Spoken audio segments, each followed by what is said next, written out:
नमस्कार. 6 ऑगस्टच्या घडामोडी घेऊन मी शेखर पटेल यावल न्यूजमध्ये आपल्या सर्वांचं स्वागत करतो. बघूया आजच्या ठळक घडामोडी. तापी नदीच्या पुलावरून सेल्फी काढताना तोल जाऊन नदीत पडून किनगावच्या तरुणाचा मृत्यू. यावल शहरातील शिवाजी नगरमधून 28 वर्षीय तरुण बेपत्ता यावल पोलीस ठाण्यात हरवल्याची तक्रार.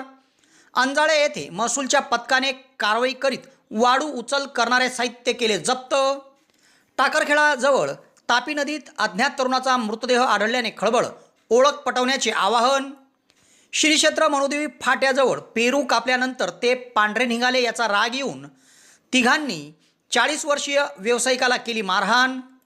यावलच्या पंचशील नगरात वडिलांनी पैसे दिले नाही म्हणून मुलाने वडिलांना केली मारहाण. चोपडा रस्त्यावरील विरावली शेतशिवारात शेतविहिरीत मिळालेल्या मृतदेहाची ओळख पटली. मयत यावल शहरातील विठ्ठलवाडी भागातील रहिवाशी.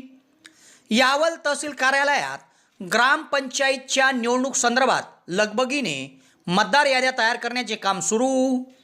यावल येथे महसूल सप्ताहानिमित्त यावल चावडीमध्ये फेरफार लोक अदालत संपन्न. 9 गावातील 21 प्रकरण काढली निकाली. तर किनगाव येथे हिंदवी स्वराज्य सेनेकडून गोंदेगाव येथील लैंगिक अत्याचाराच्या घटनेचा निषेध. मयत बालिकेस वाहिली श्रद्धांजली. आता बघूया सविस्तर घडामोडी. सुवर्णसंधी सुवर्णसंधी सुवर्णसंधी. यावल तालुक्यातील पहिलेच QCI व DGET मान्यताप्राप्त श्री गणेश ITI यावल या ठिकाणी फिटर, इलेक्ट्रिशियन व बांधकाम पर्यवेक्षण या ट्रेडसाठी प्रवेश देणे सुरू. प्रशिक्षणार्थ्यांना प्रशिक्षणानंतर हमखास नोकरीची संधी व संस्थेच्या माध्यमातून कॅम्पस इंटरव्ह्यू घेतले जाणारे पहिलेच यावल तालुक्यातील श्री गणेश ITI यावल. तेव्हा त्वरा करा उज्ज्वल भविष्यासाठी. आजच आपला प्रवेश निश्चित करा. पत्ता सातोद रोड, नवीन कन्या शाळेजवळ, श्री गणेश ITI यावल. संपर्क 93 70 94 84 82. तापी नदीच्या पुलावर सेल्फी काढताना 38 वर्षीय तरुण तापी नदीत कोसळला आणि पाण्यात बुडून बेपत्ता झाला. तब्बल 3 दिवसानंतर रविवारी या तरुणाचा मृतदेह अंजाळे गावाजवळ मिळून आला आहे. तेथून त्याचा मृतदेह रात्री यावल ग्रामीण रुग्णालयात आणण्यात आला. मृतदेहावर शवविच्छेदन करून तो कुटुंबाला सोपवण्यात आला. तेव्हा या प्रकरणी यावल पोलीस ठाण्यात अकस्मात मृत्यूची नोंद करण्यात आली आहे. किनगाव तालुका यावल येथील शेख शरीफ शेख अशरफ यांनी यावल पोलीस ठाण्यात दिलेल्या खबरीनुसार त्यांचे पाहुणे अय्यूब गयास शेख वय 38 राहणार किनगाव हे शुक्रवारी दुपारी तापी नदीच्या पुलावर भुसावळ येथे गेले होते. दरम्यान ते तेथे पुलावर उभे राहून सेल्फी काढत असताना अचानक त्यांचा तोल गेला आणि ते पुलावरून नदीत कोसळले आणि वाहत्या पाण्यात बुडून बेपत्ता झाले. 3 दिवसानंतर त्यांचा मृतदेह अंजाळे गावालगत तापी नदीच्या पात्रात मिळून आला. तेथून मृतदेह रविवारी रात्री यावल ग्रामीण रुग्णालयामध्ये आणण्यात आला. या ठिकाणी डॉक्टर प्रशांत जावडे यांनी शवविच्छेदन करून मृतदेह कुटुंबियांना सोपवला. तेव्हा या प्रकरणी यावल पोलीस ठाण्यात अकस्मात मृत्यूची नोंद करण्यात आली आहे. पुढील तपास पोलीस निरीक्षक राकेश मानगावकर यांच्या मार्गदर्शनाखाली पोलीस नाईक किशोर परदेशी, संदीप सूर्यवंशी करीत आहे.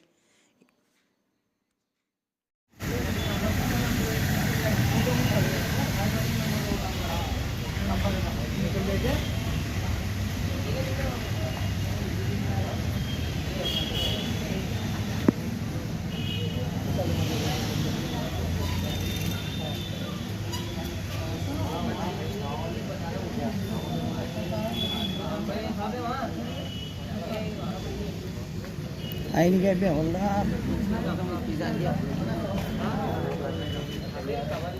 उतार के रख दे लेना अंदर, रख दे लेना. हाँ, इसमें जाने का है लगे 10 मिनट.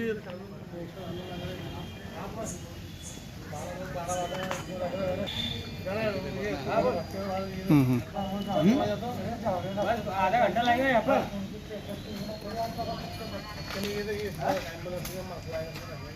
गाड़ी आएगी जब तक कि एम्बुलेंस का बोलते हैं.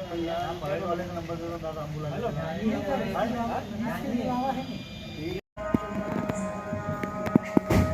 बाकी के इधर आओ, ऊपर चलो.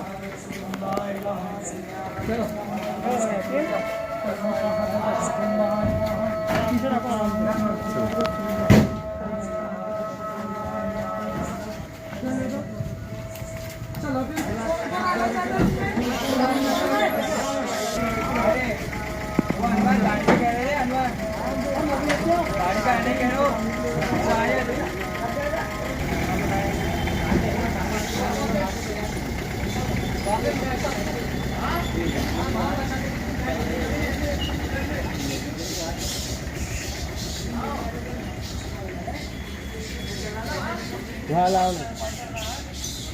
आपल्याला गृहोपयोगी साहित्य आणि वस्तू खरेदी करायची आहे तर यावल शहरातील यश एजन्सीमध्ये भेट द्या. या ठिकाणी आगामी उन्हाळ्याच्या पार्श्वभूमीवर कूलर, फ्रीज आणि एसीवर विविध प्रकारची ऑफर सुरू आहे. या ऑफरमध्ये साहित्य खरेदी केल्यावर हमखास भेटवस्तू मिळत आहे. तेव्हा तुम्हाला जर या उन्हाळ्यात खरेदी करायची आहे तर यावल शहरातील यश एजन्सीमध्ये भेट द्या. यावल तालुका शेतकरी खरेदी विक्री संघाचे व्यापारी संकुलात यश एजन्सी हे भव्य दालन आपल्या स्वागतासाठी सज्ज आहे. यावल शहरातील शिवाजीनगर भागातून एक 28 वर्षीय तरुण हा बेपत्ता झाला आहे. हा तरुण मी गावात थोडं काम आहे, कामाचा हिशोब घ्यायचा आहे असे सांगून घरून बाहेर निघाला होता.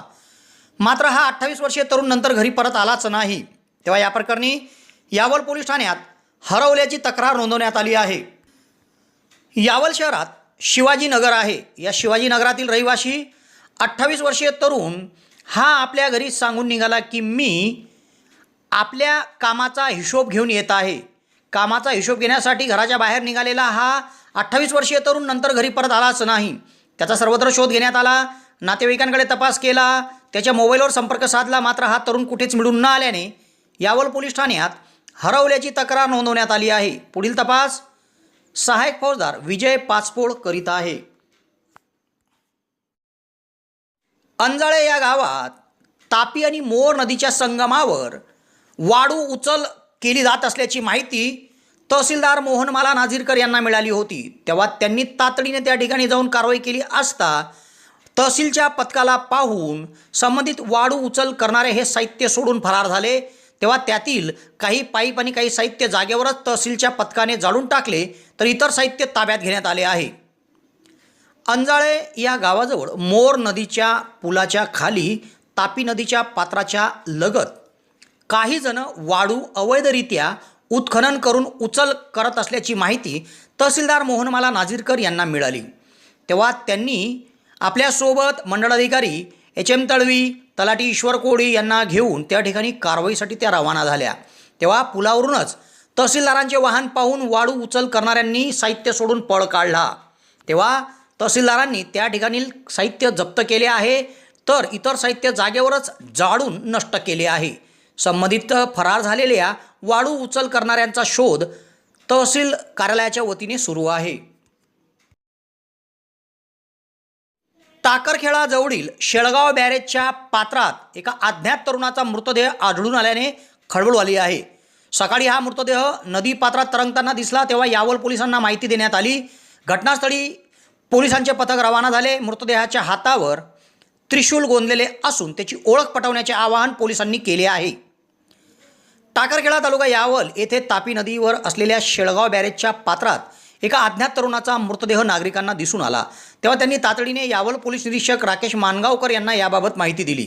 तेव्हा घटनास्थळी सहाय्यक पोलीस निरीक्षक विनोद कुमार गोसावी, पोलीस नाईक किशोर परदेशी, संदीप सूर्यवंशी, निलेश वाघ, विनोद चौधरी हे पथकासह दाखल झाले आणि त्यांनी मृतदेह नदी पात्रातून बाहेर काढला. तसेच ओळख पटवण्याचा प्रयत्न केला. मयतेच्या हातावर त्रिशूल गोंदलेले आहे. तर याबाबत सर्वत्र माहिती देण्यात आली. मात्र अद्यापही या तरुणाची ओळख पटली नाही आहे. मृतदेह कुजलेल्या अवस्थेत असल्यामुळे घटनास्थळीच मयत याच्यावर डॉक्टर प्रशांत जावळे यांनी शवविच्छेदन केले आणि प्रशासनाच्या माध्यमातून त्या ठिकाणी त्याच्यावर अंत्यविधी देखील करण्यात आला आहे. तेव्हा संबंधित इसमाची ओळख पटवण्याचे आवाहन यावल पोलिसांच्या वतीने करण्यात आले आहे. अंकलेश्वर बऱ्हाणपूर राज्य मार्गावर श्री क्षेत्र मनोदेवी फाट्यावर धानोरा तालुका चोपडा येथील एक 40 वर्षीय व्यावसायिक पेरू विक्री करीत होता. दरम्यान त्याच्याजवळ कोळणावी येथील 2 जण गेले आणि पेरू कापल्यानंतर ते आतमधून पांढरे निघाले. याचा राग येऊन त्यांनी या 40 वर्षीय व्यावसायिकाला मारहाण केली. तेव्हा या प्रकरणी दोघांविरुद्ध यावल पोलीस ठाण्यात तक्रार नोंदवण्यात आली आहे. धानोरा तालुका चोपडा येथील एक 40 वर्षीय इसम अंकलेश्वर बऱ्हाणपूर राज्य मार्गावर चिंचोली गावाजवळ असलेल्या मनोदेवी फाट्यावर पेरू विक्रीचा व्यवसाय करतो. या 40 वर्षीय व्यावसायिकाकडे मनोदेवी येथे जाण्यासाठी कोळणावी येथून आलेले 2 जण आले आणि त्यांनी त्याच्याकडून पेरू घेतले. दरम्यान ते पेरू कापले असता ते आतून पांढरे निघाले. तेव्हा आतून कापताना पेरू लाल निघाला पाहिजे होते असे सांगून या दोघांनी 40 वर्षीय व्यावसायिकाला शिवीगाळ करून मारहाण केली आणि तुला आता यापुढे पेरू विकू देणार नाही, तुला मारून टाकू अशी धमकी दिली। तेव्हा 40 वर्षीय धानोरा तालुका चोपडा येथील इस्माने यावल पोलीस ठाण्यात कोळणावी येथील दोघांविरुद्ध तक्रार नोंदवली आहे। यावल शहरातील पंचशील नगरात एका 42 वर्षीय इस्माला त्याच्या मुलाने पैसे मागितले। तेव्हा वडिलांनी सांगितले की तू कामधंदा करत जा, तू नेहमी मला पैसे मागून त्रास देत नको जाऊ असे सांगितल्याचा राग येऊन मुलाने थेट बापाला शिवीगाळ करून मारहाण केली। तेव्हा याबाबत वडिलांनी मुलाविरुद्ध यावल पोलीस ठाण्यात तक्रार नोंदवली आहे। यावल शहरात पंचशील नगर आहे। या पंचशील नगरात एक 42 वर्षीय इसम कुटुंबासह राहतो। या 42 वर्षीय इसमाचा मुलगा त्यांच्याकडे आला आणि त्याने त्यांना पैसे मागितले। तेव्हा 42 वर्षीय इस्माने मुलाला सांगितले की तू काहीतरी कामधंदा करत जा, तू काही कामधंदा करत नाही आणि उगाच माझ्याकडे पैसे मागून मला त्रास देत असतो। तेव्हा याचा राग येऊन या 42 वर्षीय इस्माला त्याच्या मुलाने थेट शिवीगाळ करून मारहाण केली आणि जर मला पैसे दिले नाही तर तुला मारून टाकेल अशी धमकी दिली। तेव्हा 42 वर्षीय इस्माने आपल्या मुलाविरुद्ध यावल पोलीस ठाण्यात तक्रार नोंदवली आहे। यावल शहरातील चोपडा रस्त्यावर विरावली शेतशिवारामध्ये एका विहिरीत मृतदेह आढळला होता। त्याची ओळख पटवण्याचे आवाहन यावल पोलिसांनी केले होते। दरम्यान त्याची ओळख पटली आहे। हा मयत तरुण यावल शहरातील विठ्ठलवाडी भागातील रहिवासी गणेश प्रकाश सपकाळे वय 26 असल्याची माहिती त्याच्या कुटुंबियाने दिली असून सदर मृतदेह त्यांच्या स्वाधीन करून त्याच्यावर अंत्यविधी करण्यात आला आहे। तर या प्रकरणी यावल पोलीस ठाण्यात अकस्मात मृत्यूची नोंद करण्यात आली आहे। यावल शहरातील चोपडा रस्त्यावर दरबारसिंग शांताराम पाटील यांच्या विरावली शिवारातील शेतगट क्रमांक 175च्या विहिरीमध्ये दुर्गंधी येत होती। तेव्हा शेतकऱ्यांनी आणि नागरिकांनी डोकावून पाहिले तर तेव्हा आतमध्ये एक अनोळखी तरुणाचा मृतदेह दिसून आला। तेव्हा ओळख पटवण्याचे आवाहन पोलिसांच्या वतीने या संदर्भात करण्यात आले। तेव्हा या तरुणाची ओळख पटली आहे। सदर मयत तरुण हा यावल शहरातील विठ्ठलवाडी भागातील रहिवासी होता। त्याचं नाव गणेश प्रकाश सपकाळे होते। तेव्हा त्यांच्या कुटुंबियांना माहिती देण्यात आली व त्यानंतर मृतदेह त्यांच्या स्वाधीन केल्यानंतर त्यावर शोकाकुल वातावरणात अंत्यसंस्कार करण्यात आले। तेव्हा या प्रकरणी यावल पोलीस ठाण्यात अकस्मात मृत्यूची नोंद करण्यात आली आहे। पुढील तपास पोलीस नाईक किशोर परदेशी करीत आहे। यावल तालुक्यातील मुदत संपणाऱ्या 9 ग्रामपंचायतची प्रभागनिहाय प्रारूप मतदार यादी तयार करण्याचे काम तहसील कार्यालयात सुरू आहे। 10 ऑगस्ट रोजी ही प्रारूप मतदार यादी प्रसिद्ध होणार असून तत्पूर्वी मतदार याद्या वेळेत तयार करण्यासाठी कर्मचाऱ्यांमध्ये लगबग दिसत असून ऑनलाईन मतदार यादी तयार करणे तशीच त्याची पडताळणी करण्याचे काम सुरू आहे। यावल तालुक्यात मुदत संपणाऱ्या 10 ग्रामपंचायत आहेत, मात्र त्यातील बोराळे ग्रामपंचायतचा कार्यक्रम रद्द आहे। उर्वरित साकळी, किनगाव खुर्द, गाडऱ्या, गिरळगाव, म्हैसवाडी, बोरखेडे खुर्द, थोरगव्हाण, शिरागड व कोळणावी या 9 ग्रामपंचायतची सार्वत्रिक निवडणूक होणार आहे। त्या दृष्टिकोनातून येत्या 10 ऑगस्ट रोजी प्रारूप मतदार यादी प्रभागनिहाय प्रसिद्ध केली जाणार आहे। तेव्हा या मतदार यादीचे कामकाज तहसील कार्यालयामध्ये लगबगीने सुरू आहे। तहसील कार्यालयात तहसीलदार मोहनमाला नाझीरकर, निवासी नायब तहसीलदार संतोष विनंते, निवडणूक विभागाचे नायब तहसीलदार रशीद तळवी यांच्या मार्गदर्शनाखाली सुयोग पाटील, तलाटी VS वानखेडे, विजय आढाळे, हरित चौधरी, सागर तायडे, RJ कोडी यांच्या वतीने ऑनलाईन राज्य निवडणूक आयोगाच्या संकेतस्थळावर मतदार यादी नोंदवणे तसेच तिची पडताळणी करण्याचे काम सुरू आहे। वेळेत काम व्हावे म्हणून हे सर्व कर्मचारी लगबगीने काम करताना दिसत आहे। 10 ऑगस्ट रोजी ही मतदार यादी प्रसिद्ध होणार असून या प्रारूप मतदार यादीवर 21 ऑगस्टपर्यंत हरकत घेण्यासाठी मुदत आहे।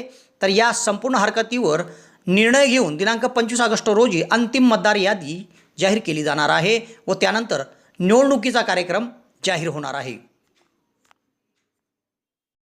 यावल येथील मंडळ अधिकारी कार्यालयामध्ये महसूल सप्ताहानिमित्त महसूल विभागाशी निगडीत यावल मंडळ क्षेत्रातील विविध तक्रारी व अर्धन्यायिक प्रकरणासाठी महाफेरफार लोक अदालत घेण्यात आली। यामध्ये 9 गावातील 21 प्रकरणांवर निपटारा करीत काही क्षेत्रावर पोकळ भूविकास बँकेचा बोजा जो होता तो देखील कमी करण्यात आला आणि लाभार्थ्यांना ऑनलाईन 7/12 तसेच विविध प्रकारचे दाखले वितरण करण्यात आले। यावल तहसील कार्यालयाकडून महसूल सप्ताह साजरा केला जात आहे। यात विविध कार्यक्रम आणि लोकाभिमुख उपक्रम राबवण्यात येत आहे। याचाच एक भाग म्हणून यावल येथील मंडळाधिकारी कार्यालयामध्ये महाफेरफार लोक अदालत घेण्यात आली। यात प्रांताधिकारी कैलास कटलक यांच्या मार्गदर्शनाखाली तहसीलदार मोहनमाला नाजीरकर, निवासी नायब तहसीलदार संतोष विनंते, नायब तहसीलदार रशीद तळवी, मंडळाधिकारी मीना तळवी, तलाठी ईश्वर कोडी, संदीप गोसावी, मुकेश तायडे, हेमंत मारुडे, प्रदीप पाटील, ज्ञानेश्वर पाटील, सोनूसिंग पाटील, पंढरी अडकमोल यांनी या महाफेरफार लोक अदालतीमध्ये मंडळ क्षेत्रातील विविध 9 गावातील 21 तक्रारी आणि अर्धन्यायिक प्रकरणात निपटारा केला. तसेच गेल्या काही वर्षापासून विविध शेती क्षेत्रावर असलेला भूविकास बँकेचा पोकळ बोजा हा देखील कमी करण्यात आला. तर 20 लाभार्थ्यांना ऑनलाईन सातबारे आणि विद्यार्थ्यांना दाखले व विविध प्रकारचे अर्ज शेतकऱ्यांकडून प्राप्त करून घेण्यात आले. प्रमाणपत्र वाटप केले. त्यानंतर आज आपण जनसंवाद हा 4थ्या दिवसाचा प्रोग्राम आहे. तर जनसंवादामध्ये आपण फेरफार अदालत ही आपल्या काही खातेदारांचे प्रश्न असतील, त्यांची वेगवेगळी प्रकरणं असतील, त्यांना त्या प्रकरणात काही अडीअडचणी येत असतील, तर हा एक संवादाचा कार्यक्रम आहे की ज्या अनुषंगाने आम्ही तुमच्या अडचणी मोठ्या प्रमाणावर जाणून घेऊ शकतो. आणि तसेच शासनाचे जे काही नवीन उपक्रम आहेत जे आता चालू आहेत, आपण मोठ्या प्रमाणावर राबवत आहोत, तर त्याची एक माहिती देणार. म्हणजे हा देवाणघेवाणीचा कार्यक्रम आहे. मी फक्त शासनाची योजना सांगेन, त्या अनुषंगाने आपल्याला काही अडचणी असतील तर ते आपण सांगू शकता. तर आता शासनाचे सगळ्यात महत्त्वाचा आत्ताचा चालू असलेला प्रोग्राम म्हणजे ई पीक पाहणी. ई पीक पाहणीमध्ये आपण गेले 4-5 सीझन आपण पीक पाहणीची नोंदणी केलेली आहे. म्हणजे 2 वर्षापासून हा फुल फ्लेजमध्ये कार्यक्रम चालू आहे. तर त्या अनुषंगाने आपण ई पीक पाहणी करत आहोत. ई पीक पाहणीचं अँड्रॉइड मोबाईल ॲप बऱ्यापैकी सगळ्यांनी वापरलेलं आहे. तर त्यामध्ये आपण रजिस्ट्रेशन करतो. एका अँड्रॉइड मोबाईलवरून आपण साधारणतः 100 लोकांची पीक पाहणी करू शकतो. ही सुविधा आपण कशासाठी दिली? तर प्रत्येक खातेदाराकडे अँड्रॉइड मोबाईल असेलच असं नाही किंवा त्यांना वापरता येईलच असं नाही. तर आपण शेतकरी मित्रांची, युवा जे आपल्या गावामध्ये उपस्थित असलेले ग्रामस्थ आहेत त्यांची मदत घेऊन आपण ती पीक पाहणी करू शकतो. त्याचा फायदा काय होतो? तर संकल्पना अशी होती की तलाठी जर बांधव आपले करतच होते पीक पाणी, तर शेतकऱ्यांनी सुद्धा करण्याची गरजच काही. तर आपल्या अपर मुख्य सचिव पूर्वीचे अपर मुख्य सचिव नितीन करीर सरांना असं वाटलं की जर शेतकरी स्वतः शेतात पीक घेतात तर त्यांनी स्वतःचं पीक स्वतः घोषित करावं की मी माझ्या शेतामध्ये अमुक एक पीक लावलेलं आहे. मग या संकल्पनेतून टाटा ट्रस्टच्या सहाय्याने आपण हे पीक पाहणी ॲप आणलं आणि त्यामध्ये आपण ई पीक पाहणी ॲपमधून शेतकरी स्वतः स्वतःच्या पिकांच्या नोंदी घेतो. तर पूर्वीच्या आणि आत्ताच्या ॲपमध्ये फरक काय? तर सुरुवातीला हे पायलट प्रोजेक्टमध्ये आपण टेस्टिंग स्वरूपात ते होतं. तर त्यावेळी पीक पाणी केली जायची, परंतु नंतर असं लक्षात यायचं की आमची पीक पाणी चुकली आणि तशीच ती नोंद मंजूर झाली. मग आता आपण नवीन बदल असा केलेला आहे की एखाद्या शेतकऱ्याने एखाद्या गटाची पीक पाणी केली तर ती त्याच गटाची केली हे कशावरून सिद्ध होतं? तर आपण आता जिओ टॅगिंग केलेलं आहे. म्हणजे जोपर्यंत आपण त्या गटात जाऊन फोटो काढत नाही तोपर्यंत तर त्याच गटाचा आहे हे सिद्ध होत नाही. दुसरी गोष्ट काय केली की बऱ्याचदा पीक पाणी करतो, केलं चुकली असं एक थोड्या वेळात लक्षात येतं. म्हणजे दुरुस्ती करण्याची सुविधा नव्हती. तर आताच्या ॲपमध्ये जे नवीन 2.0.11 म्हणजे 2.0.11 नावाचं जे व्हर्जन आहे नवीन, तर त्याच्यामध्ये 48 तासापर्यंत तुम्ही केलेली कोणतीही पीक पाणी बदलू शकता. तोपर्यंत ती तलाठी लॉगिनला येत नाही आणि अप्रूव्ह होत नाही. पण तुम्ही म्हणाल तरीही सुद्धा आम्ही पीक पाणी केली, तलाठी लॉगिनला अप्रूव्ह झाली, तर बदलणार कशी? तर आपल्या शासनाच्या नियमानुसार MLRC 1966 नुसार एकदा चुकलेली पीक पाणी एकदाच दुरुस्त करण्याचे अधिकार मंडळाधिकाऱ्यांना आहे. मंडळाधिकारी ती फक्त एक वेळ दुरुस्त करू शकतात. त्यानंतर आपल्याला ती पीक पाणी दुरुस्त करता येत नाही. म्हणजे 2 वेळा आपल्याला संधी, एक तर आपल्याला 48 तासाच्या आत दुरुस्त. किनगाव येथे हिंदवी स्वराज्य सेना संघटना व ग्राम विकास किनगाव यांच्या वतीने भडगाव तालुक्यातील गोंदेगाव येथील एका बालिकेवर झालेला लैंगिक अत्याचार आणि तिचा हत्येच्या गुन्ह्याचा निषेध करण्यात आला. गावातील ग्रामदैवत आई भवानी मातेच्या मंदिरात बालिकेला नागरिकांनी एकत्र येऊन श्रद्धांजली वाहिली आणि दोषींवर कठोर कारवाईची मागणी करण्यात आली. किनगाव तालुका यावल या गावात ग्रामदैवत आई भवानी मातेचे मंदिर आहे. या मंदिरात हिंदवी स्वराज्य सेना संघटना व ग्राम विकास किनगाव यांच्या वतीने भडगाव तालुक्यातील गोंदेगाव येथील अल्पवयीन बालिकेवर झालेल्या लैंगिक अत्याचाराच्या आणि तिच्या निर्घृण हत्येच्या घटनेचा निषेध करण्यात आला व यातील दोषी संशयित आरोपीला कठोर शिक्षा व्हावी अशी मागणी करण्यात आली. तसेच पीडित अल्पवयीन बालिकेला श्रद्धांजली अर्पण करण्यात आली. यावेळी सरपंच संघटनेचे अध्यक्ष व डांबोर्णीचे उपसरपंच पुरुजित चौधरी, राहुल पाटील, मोहन पाटील, संभाजी पालवे, पंकज हिवराडे, अनिल मराठे, रोहित मराठे, दीपक पाटील, पत्रकार RE पाटील, योगेश पाटील, बाबूलाल पाटील, संजय वराडे, योगेश पाटील, विनोद पाटील, बापू कुंभार, प्रज्वल बारी, उमेश पाटील, दीपक चौहान, विशाल पाटील, गौरव कोळी, अनिल पाटील, समाधान पाटील, समाधान महाजन, योगेश पाटील, दिगंबर पाटील, राज पाटील, ऋषिकेश मोरे, सुरेश साळुंके, ज्ञानेश पाटील, सुदर्शन पाटील, टीनू पाटील, उदय पाटील, मुन्ना सय्यद, गुड्डू पिंजारी, जाकीर कुरेशी, बाबा कुरेशी, आसिफ कुरेशी, समीर शेख व सुभाष पाटीलसह महिला आणि मुली उपस्थित होत्या. आपण इथे एका अत्यंत दुर्दैवी दुःखदायक घटना घडली त्या संदर्भात इथे आपण जमलेलो आहोत. बेळगाव येथील गोंडगाव या गावातील कल्याणी नावाची एक चिमुरडी तिच्यावर एका नराधमाने अत्याचार केला, बलात्कार केला आणि तिला क्रूरपणे मारून टाकलं, तिचा जीव घेतला. आणि अशा या घटना या अत्यंत समाजाला काळीमा लावणाऱ्या आणि असे नराधमांना लवकरात लवकर फाशीची शिक्षा झाली पाहिजे ही आपली मागणी. तसेच जी कल्याणी आहे तिच्या मृतात्म्यास शांती भेटो यासाठी आपण श्रद्धांजलीसाठी आपण इथे जमलेलो आहोत. तर मित्रांनो, आपण इथे 2 मिनिट मौन धारण करून प्रथम कल्याणीला श्रद्धांजली अर्पण करूया.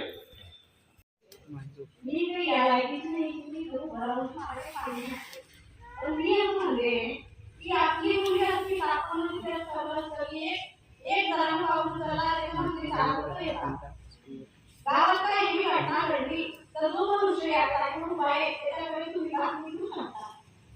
असं नाही म्हणा. आणि आपली मुलगी मुलीवर सगळ्यांनी सहकार्य करायचं. असं म्हणायचं नाही की हे मुलगी यावेळी नाव काढी तुम्ही नाव काढी द्यायला करायचं नाही. असं नाही म्हणणार.